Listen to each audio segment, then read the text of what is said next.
All right. Well, excited to bring you another conversation and excited to have my friend Geoff Hsu from Flourish San Diego. And Geoff is has become, I'm gonna go out on a limb, Geoff, and just say you've become a friend. Okay, I'm going with it.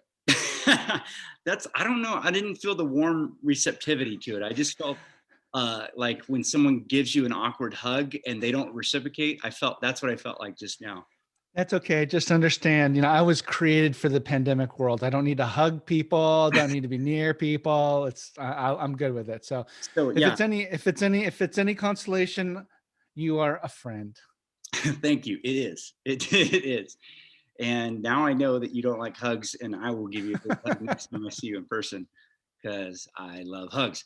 But excited to be with Geoff. I pride myself on I don't know how it must be a gift. It must be God's grace. But I find friends who are really smart, and he probably doesn't want me to say this, but God brings into my life often really smart people that help shape and form what I think, how I understand life, ministry, relationships, all sorts of things. And Geoff has been one of those. I'm talking as if you're not here, but Geoff, you've been that for me. And I appreciate just our time together over the last almost 9 months now, I think we've hung out. Great. Well, thank you. I also appreciate our relationship. I feel like I got the better end of the deal as well. You've been a deep encouragement to me in a lot of our thinking and a lot of our heart, the things we value and things we long for, really much connect up together. So, Yeah. next time we're in person, I will give you a hug. How's that? Yes. Yes. Okay. Love it.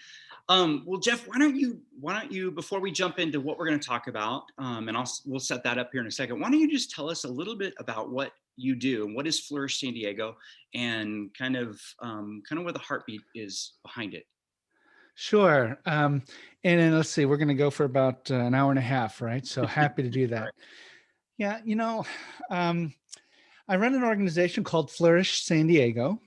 We like to say our name is our aim. So, in case you wonder, we are living in San Diego, and really our vision is helping the body of Christ be the redemptive presence that we believe God has called it to be here in town.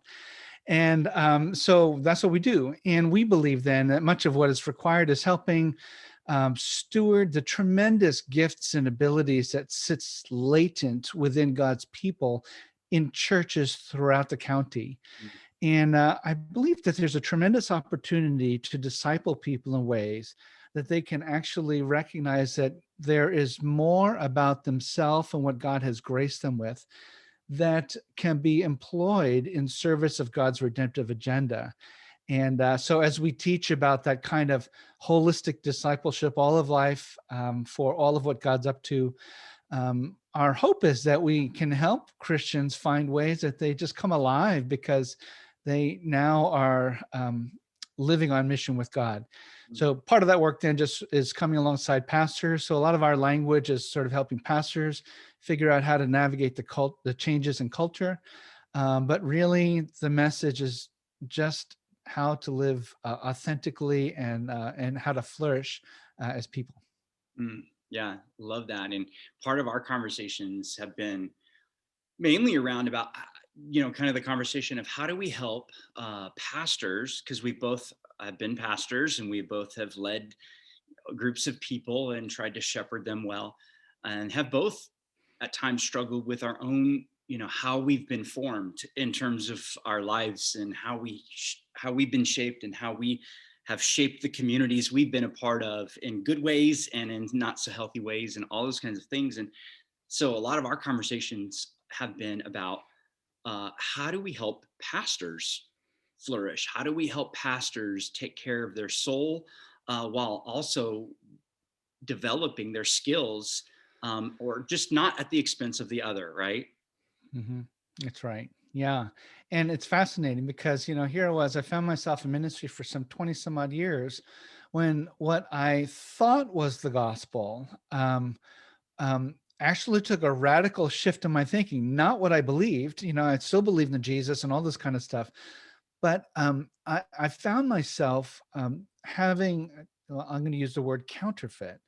right? All the things that looked like and sounded like the things that I needed to be thinking and believing within the church. And yet it wasn't actually changing me. I Oh. didn't wasn't really experiencing the sort of transformation of self that I was hoping for. And that's really what led me into some of this conversation about maybe maybe there's a little bit more I need to learn or think about regarding what the gospel is and how it can affect our lives. Mm.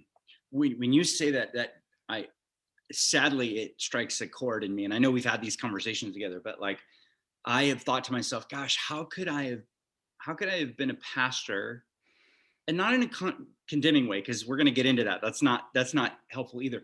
But how could I have missed so much? I've led for so long and helped so many try to find life in Christ and try to find purpose and meaning and all those kinds of things. And yet at the same time, I was so lost and missed so much, of really what it meant to follow this God, the gospel, the fullness of who Christ is, his life, death, resurrection, and what he longs to kind of do in and through us. How could I have missed that? And Yeah. so, yeah, Yeah. it hurts sometimes to think about that. Yes, and I don't think there should be necessarily a lot of self-condemnation when we think and reflect on that. Yeah. I've often said that, you know, many of the ways in which we thought about faithfully following after God and leading and making disciples and doing church, a lot of those forms and practices made sense in a certain cultural moment, Mhm. which in the recent past of North America, certainly the United States, in terms of Christian expressions of life, it was much more dominant than it is today. Mhm. And so I like to suggest that what's shifted is not so much how we've thought and done church as much as the context in which we find ourselves doing it. And so oftentimes the way in which we've learned how to live as a follower of Jesus made sense in a relatively Christianized world. But as the culture have just shifted so rapidly and so radically, Yeah. much of the work today is how do we answer the questions when we say that now results, and that is, you know what, the way in which we talked about being a follower of Jesus made sense here, but now it feels strange, it feels odd. Mm. And the nice thing about it is because it's a different context now, it really makes us reevaluate what it means to faithfully follow after Jesus in today's world so we can faithfully be the church for this generation and for the generation to come. Mm. That's the challenge. I like to say that the ways in which we've thought about it, and in fact, the ways in which we've ministered so faithfully over the years, um, it's not so much the gospel of Jesus Christ that's changed, it's the context in which we have to figure out how to communicate it. Mm. Preach, preach. I will. Thank you, thank you, thank you. So let's jump into it then, because I'm excited because I think this is an important conversation for anybody who's just sort of looking to kind of understand what does it mean to grow and be spiritually formed. What does it mean to become like Christ, and what, like you said, kind of how does it work in this context for me on a personal level, but really then on the bigger picture too? Because I exist not just in and of myself, but I exist in a family that exists in a church that exists in a city, in a community, all those kinds of things. So Geoff, and you're going to find out, like um, Geoff speaks a language that I've had to learn, and that is he expresses almost everything he possibly can in what he calls a two by two. And so I'm going to let Geoff explain to you the gospel, because I love hearing him share it this way. So Geoff, would you take us through what is the gospel in a two by two? What is that? Sure. Yeah. I often say if you can learn how to be able to express important truths on a two by two, if you learn how to do that, you can be a very expensive consultant. I've learned how to talk in two by twos, but I haven't figured out the expensive consultant part. But what it does is it really allows us to be able to take a couple of ideas and rather than placing them on a either or spectrum, Mm, when you place them on a grid, two by two, right, a four pane window, it allows a much more nuanced analysis, which often unlocks greater insight. yeah. And so what I like to do is I like to talk about the gospel on a 2x2. And when you do that, you have to figure out what are the dimensions that you're referring to.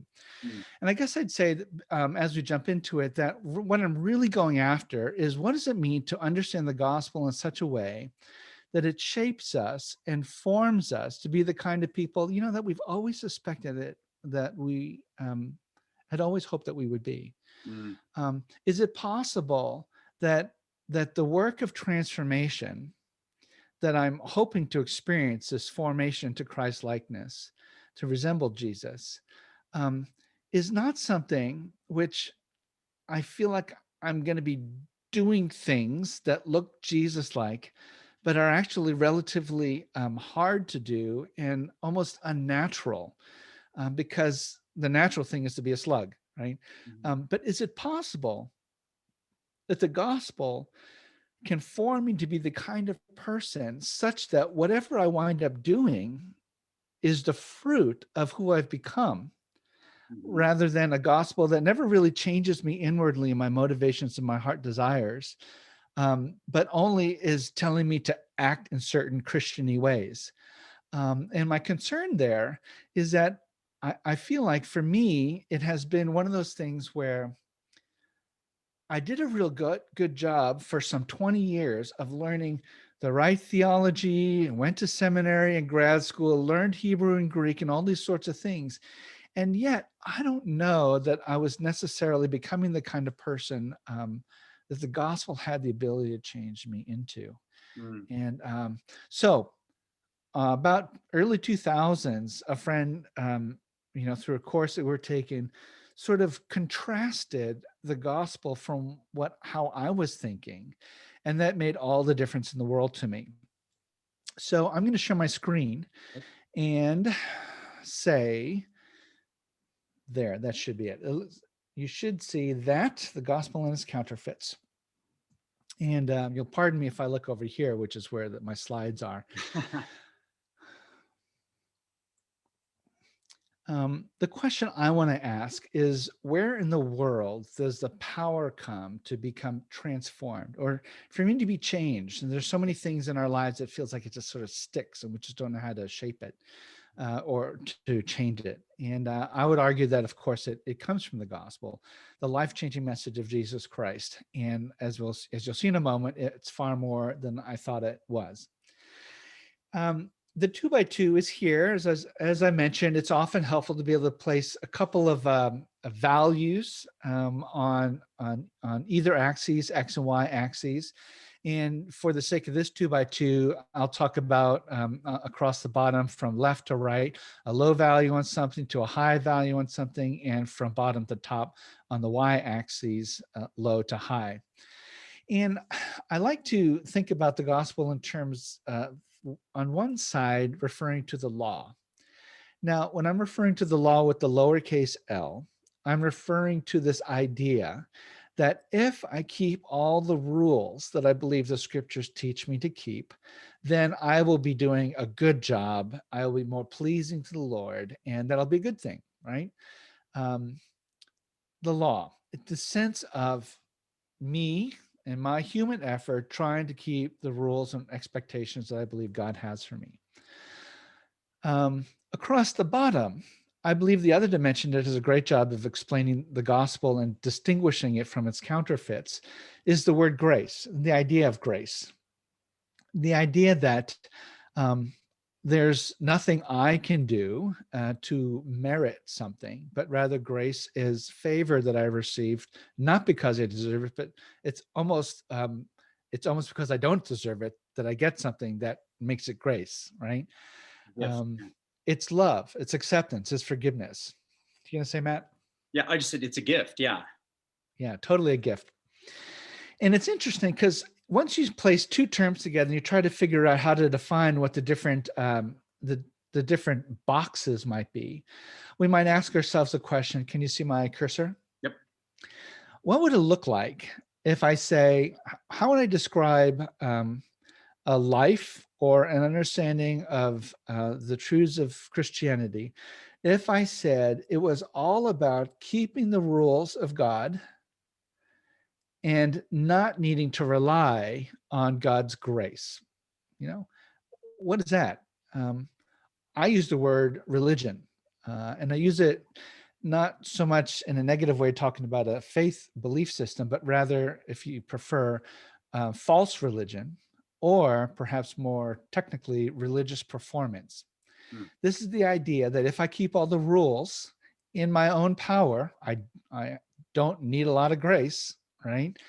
I can somehow measure up to everything the gospel that God expects of me. Right. Well, that may sound familiar, but it's not the gospel. The other thing that we want to pay attention to is what would you call the lower right hand quadrant? You know, where you say, oh, I am so loved. I am so accepted because of the work of Jesus and his death on the cross. My sins are completely forgiven, right? I have a high value on grace. And yet, in this quadrant, you say, God has done it all, but I don't really feel a need to live up to the standards of holiness that God expects of us and wants for us. Mm. Um, I use the term license here. This is someone that says, I've been so loved and accepted, I'm forgiven. So why do I need to repent? Why do I need to measure up to God's um, forgiveness? He's already determined unable to live up to that. And so, but he's given me Jesus. And so I can just sort of lay back and be relatively inactive in my Christian life. Mhm. Any thoughts so far, Matt, you want to reflect on? Yeah, I mean, I, I think you're going there, but I could find myself in both of those categories very easily That's right. at different Yeah, seasons of my life, or even different moments during the day. that's. I think that's absolutely accurate. And I'm not talking about your life. Yeah, I'm talking about my own experience as well.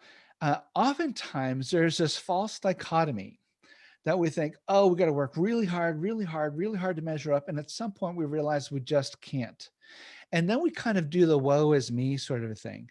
Mhm, Oh, I'll never be. Why do I have that habitual sin? Right. mhm, And then we just have to fall back and say, well, um, I guess I just have to rely on the fact that I've been forgiven. yeah, Right. And there's nothing I can do. Right. yeah, And then we wound up ricocheting back and forth.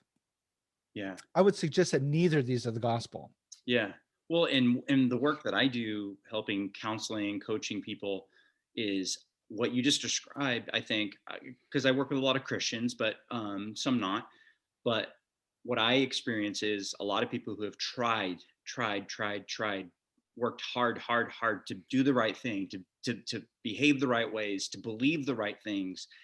And then they get to this place where they still feel stuck and they still feel like I'm not experiencing life at all. Like there's no joy in it. So, like you said, then there's this the pendulum swings to the other side where they're just like, screw it, none of it matters. I'm just gonna let God love me. And then they get to the place where they're like, oh, that doesn't feel good either. That feels super insecure. Let me swing back to the. So yeah, I Yeah. think I think that there's that swing. Yeah. And the other way happens as well. You know, if some people are sitting up here trying, I'm going to try. And then it's like, oh, I'm such a failure. Right. Um, Other people, I've known a few, so I'm so forgiven. Why do I have to go to church? Why do I have to stop this, behavior, which is maybe not good for me, until they get to a point of feeling so guilty that they try, but still come back, to this sort of posture. I would argue that sitting in either one of these quadrants or moving back and forth like that do not actually have the power to transform our lives in the way in which the gospel was intended. Mhm. Let me just carry on. Well, I've been carrying on. Let me continue and point out this category, which would be someone that says, you know what? I have no need. I don't feel like I need to satisfy any expectations from God. There is no God. I don't care what he thinks about me. So, not really interested in measuring up. And quite frankly, therefore saying, I don't really need God's grace or forgiveness or love. I call it irreligion. someone who isn't really interested in pursuing any matters of faith. Um, Oddly, all three of these things may offer, all three of these quadrants may offer the promise of being good news, right? Mm, mm, If you're up here, you say, oh, the good news is that I can just keep working, trying hard enough, and then God will eventually accept me, yeah. right? That's the good news. And that's what I will bow the knee to, Yeah. right? And sacrifice for. Mm, Oh, good news. I don't have to measure up to God's, standard of holiness or live into develop my moral character at all. Praise the Lord, right? Well, how's that working for you, right? And then there are folks that, uncertain as to the existence of God and what place he has in their lives. And that's okay. But it can also falsely be embraced as being, that's my jam. That's my cup of tea. That's how I'm going to approach the world. yeah. I would suggest that neither of these hold a lamp to the gospel, which is what I would call that upper right-hand quadrant. Mhm. Um, the gospel is this idea that it's good news Mhm. that, quite frankly, can rescue the person in a mentality of religious performance. And it says, you know what? Um, you're actually you're confused because you think that you can satisfy God without relying on his grace or his love or forgiveness. Mm, And that is exactly what Jesus offers you. And you know what? You can get off the treadmill of performance, mhm. right? That's what grace does. Mm, If you're in this lower right hand quadrant, right, um, you think, oh, well, I'm totally forgiven. I can do whatever the heck I want. Um, and at some point, when you realize that your life hasn't really changed a whole lot, and perhaps the ways in which the Bible talks about what it means to flourish and as people can only be experienced when we find ourselves um, being the kind of people who are authentically full of integrity and character, mm, right? That's this movement upwards. The gospel is able to do it. It is able to say, you know what, you can't just lounge around um, um, because there's so much more yeah. that I know you can be, and quite frankly, that you long for. Mm, So, and it's the same thing. Really, it's this direction that we want to draw people. Um, in fact, I would say that oftentimes people have a hard time with Christianity, not because they reject the gospel, but because they're rejecting a caricature of it, yeah. right? This, I think, is what's happening in the world today. This produces Christ righteousness in the life of the believer. This produces self righteousness Mhm. in the life of a person. This is what people reject when Yeah. they call you high and mighty, when they call you, inconsistent or a hypocrite or something like that. Unfortunately, because we've not been able to distinguish between the two, even as Christians ourselves, this was the shift for me in the early 2000s. I realized that I actually, without intending it, um, you can't intend this. If you believe that your own effort is what makes you right before God, it's your self justification that you really rely upon for your deliverance. And it leaks out. It leaks out to people who don't know the gospel, who don't know gospel centered Christians.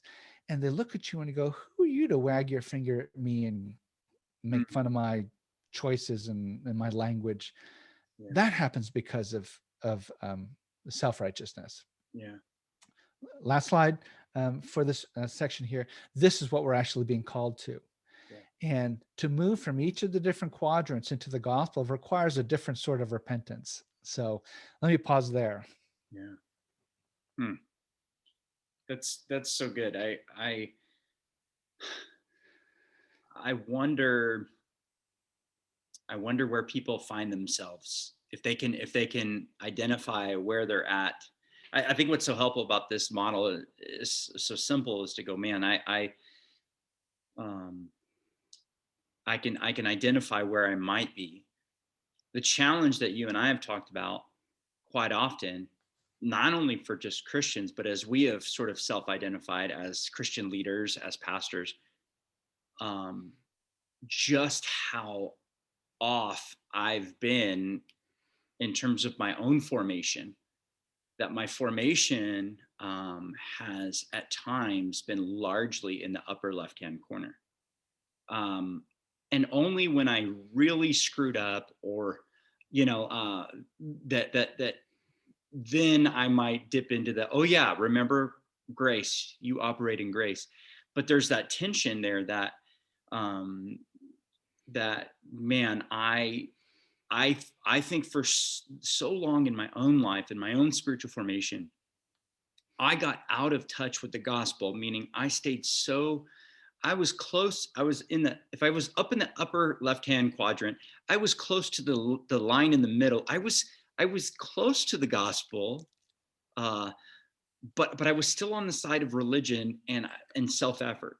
And the reason why I know that is because I would see in my own relationships, any broken relationship I have, where I get defensive, where my pride and my ego get kind of flared up. That is a direct indication that I'm living in that upper left hand quadrant and I'm missing the gospel. The gospel would tell me that um, that there is no distinction. I am not better than anyone. You know, I can't earn anything. I can't become something more than who I am, but by the grace of God. And we're all on that same plane. So yeah, it's amazing to me that I spent so much of my time there, and I think at times very unintentionally as pastors and teachers preach to that upper left hand. Um, we don't we get into grace when we need to, when the situation might call for it. But if we were to be honest with ourselves, we're preaching the upper left hand to ourselves, and we're preaching the upper left hand to our churches That's on right. a more consistent basis. Yeah, and if we talk about grace, even though we call it God's grace, really what we're encouraging ourselves to in the upper left-hand quadrant is to give ourselves grace, Mm. right? Not necessarily receive God's grace, Uh, because So there are very, very subtle ways in which we can think about how very subtle differences that make all the difference in the world, which is really what's so tricky, and that's why I call them counterfeits yeah. instead of the actual gospel. Well, and I like that because it just made me think really quick. I just had that picture, and this doesn't happen to me, so don't get the wrong impression about me, because I am not. But when you go into a store and if you have cash, maybe it's a 50 or a 100. Now I'm not saying I walk around with hundreds or fifties, but they have that little machine that will kind of check it, or maybe they're looking to see if it's a counterfeit, because then if it's a counterfeit, you cannot use it. It's rendered completely useless. And that picture came to my mind, is like, gosh, how many times have I been trying to pay for something and tried to use something that was completely counterfeit, that had no value, but I was claiming and thinking walking in that it had value, and it just Yeah, didn't. that's a great picture. I won't think badly of you with $100 bill because we're friends. I got it But from my grandma at Christmas, I promise. but I think that's exactly right. You know, Once we're able to distinguish religious performance from the gospel, we can begin to understand that perhaps the reason why I haven't seen my life change and resemble Jesus more, in fact, I'm just stuck in habitual sins and patterns, is that I have been habituated into an understanding and following of God, and I have perpetuated an understanding of following of God that actually um, that did not have the power to transform. Mm, And so, if we've been teaching up in the upper left-hand quadrant, as I know that I have, and I confess, it's almost as if what looked normal under regular daylight, once placed under the right frequency of light, can show you that it's not the real deal. That in many ways, I think is, well, when I talk about the gospel this way, I feel like it helps me evaluate for myself. Um, am I believing in the gospel that's going to change me or just entrap me? Ooh. Um, the other way to put it is, as we used the word earlier, um, any one of these counterfeit gospels, to the way in which you believe it will is good for you, will form you. In fact, Mhm. the gospel will form you as well. Yeah. The question is, there's only one that will transform us; the rest will malform us. Right. And so you want to pay attention to what narratives you are living into to be able to distinguish a difference. Yeah. That's good. I'm gonna So what else you got for us? I'm gonna Keep it suggest coming. when you ask the question, how do I know what quadrant I'm in? I'm going to lead us to this slide as soon as my touchpad works again. And that is basically to contrast the gospel from the two upper left and lower right hand, from gospel and license. Hmm. And see if you might find yourself in your thinking in how we talk about this. Yeah. How you think about the gospel changes how you think about the basis of your acceptance. So, for example, under religious performance, we tell ourselves, I obey. And because I obey, therefore I'm accepted. In other words, my acceptance in God's presence is based upon my performance. Do you talk that way? Mm. Or if you're in the license category, you're going to say, you know what? I'm accepted. Why do I need to obey? I'm totally loved. I'm accepted. I'm forgiven. Jesus died on the cross, paid for it all. Why Hmm. bother? And the gospel says, I'm accepted. And because I'm accepted, I obey. Hmm. It totally flips it on its ear, Yeah. right? The basis by which I think about my acceptance before the Lord is not my performance, but Christ's, Hmm. right? And I know what cost Jesus had to pay on the cross for me. And because I know that, I realize, oh my gosh, I'm accepted. Hmm. That is the reality that drives why I obey. Yeah. That's good. So you can, I don't know which one sits and better describes you. Motivation. Why do you live the Christian life? In the religious performance lens, I am going to live in conformity based on fear and insecurity Mm. because I'm not sure if I've ever done enough. Yeah. Have I crossed the threshold? Yeah. Right? Does my good outweigh the bad? Yeah. Right? I'll speak to that really quick. A lot of the people I meet with that come from a like spiritual background or Christian background exist in this. Their core motivation is fear and insecurity, Yeah. and that is what drives them. Yeah, I absolutely agree. Interestingly, I think it's actually similar for license. License kind of like, well, why should I obey? Why should I go to that church with the angry minister or people that have judged me? And for them, nonconformity, right, Mm. has been the important thing, but it's also based on the fear and insecurity. I don't want to be trapped by them, right? What they're telling me I need to do. Mm. Um, That's good. the gospel would say that I'm interested in pursuing a transformation, a formation of my soul based on grateful joy, not Yeah. because I have to, not because out of fear, but out of joy. Right? Mhm. Oh my gosh, you mean I don't have to blah, blah, blah. Yeah. I Same with get obedience. I get to I get to. because it's so great. Yeah. Because I God is get so good. to. Obedience, I obey God in order to get things from God, right? If I measure up, I get heaven, I get his grace, I get his forgiveness, his love, blah. License says, I obey God when convenient or necessary as it suits my needs, because whatever. The gospel says, I obey God in order to get God, Mm. to be able to delight in him and resemble him. Yeah. Um, so you can kind of get a sense of what quadrant you find yourself sitting in Hmm. based on how you think. What language sits in the back, what self-talk. So hopefully that might be a great way to sort of diagnose where you're at. Yeah, that's great.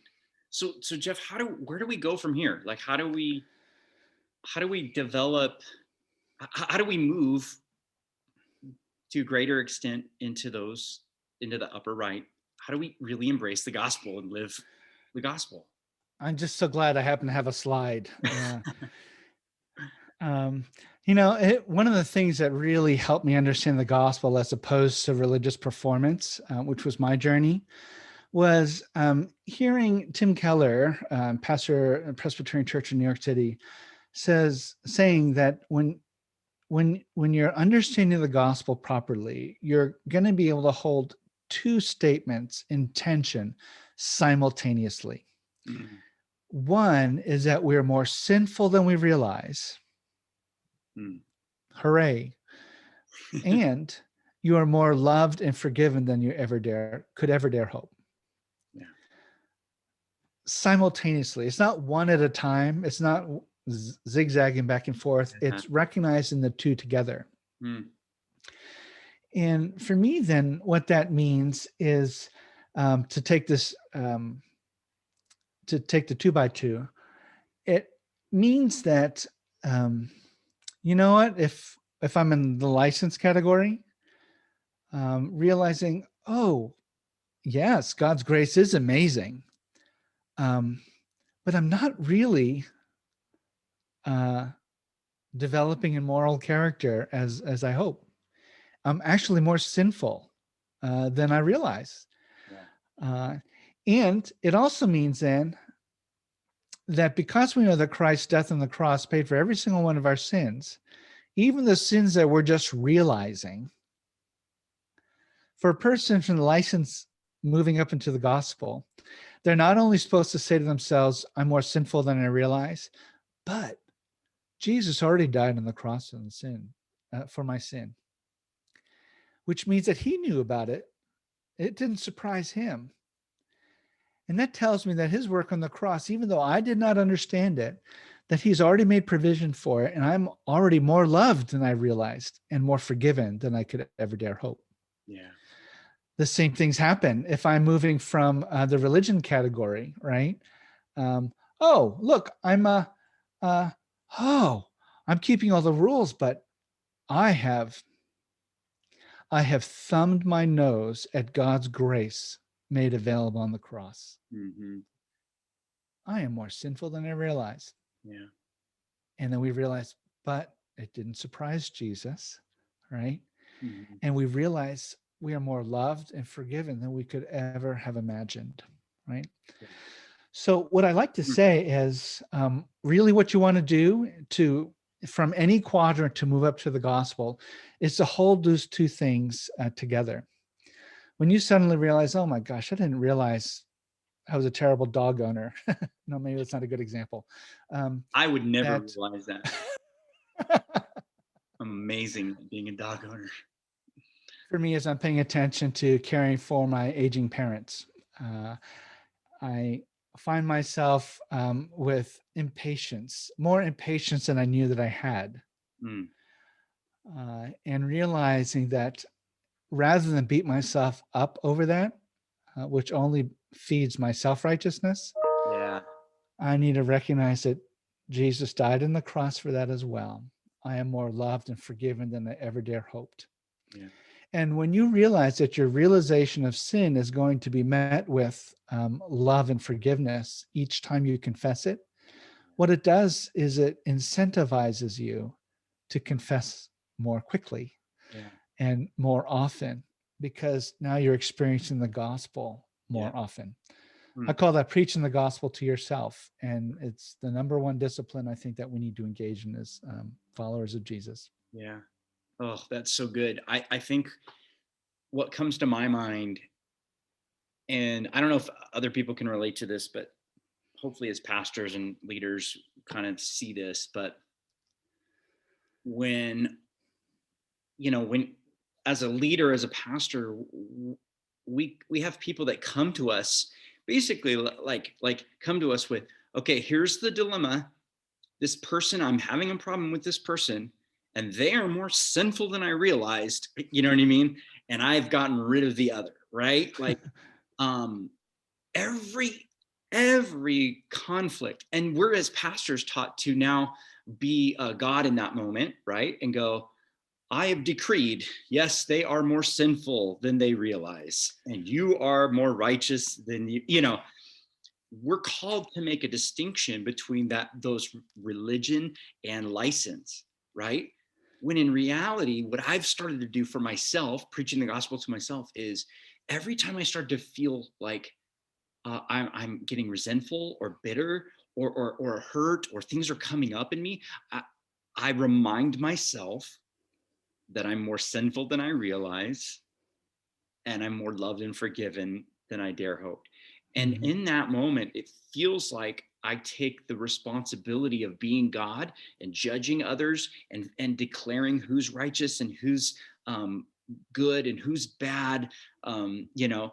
And then I just start to live the gospel. I think that's kind of what you talk about too. I begin to actually be like Jesus, where it's like I hold the tension in place.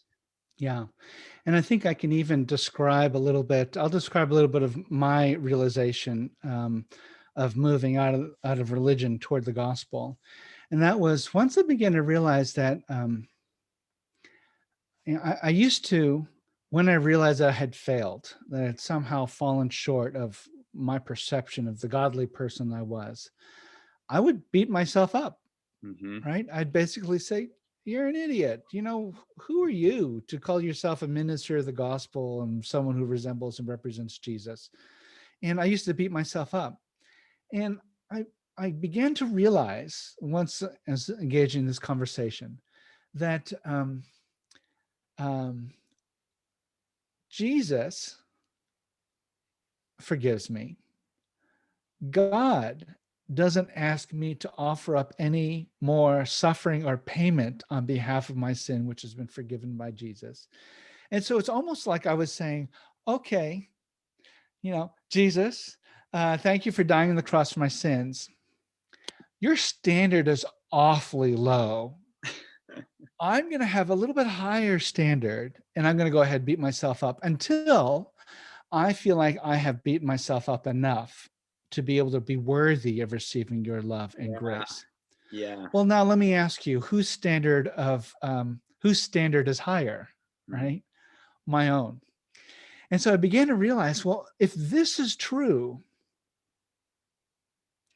is it possible that I don't have to beat myself up?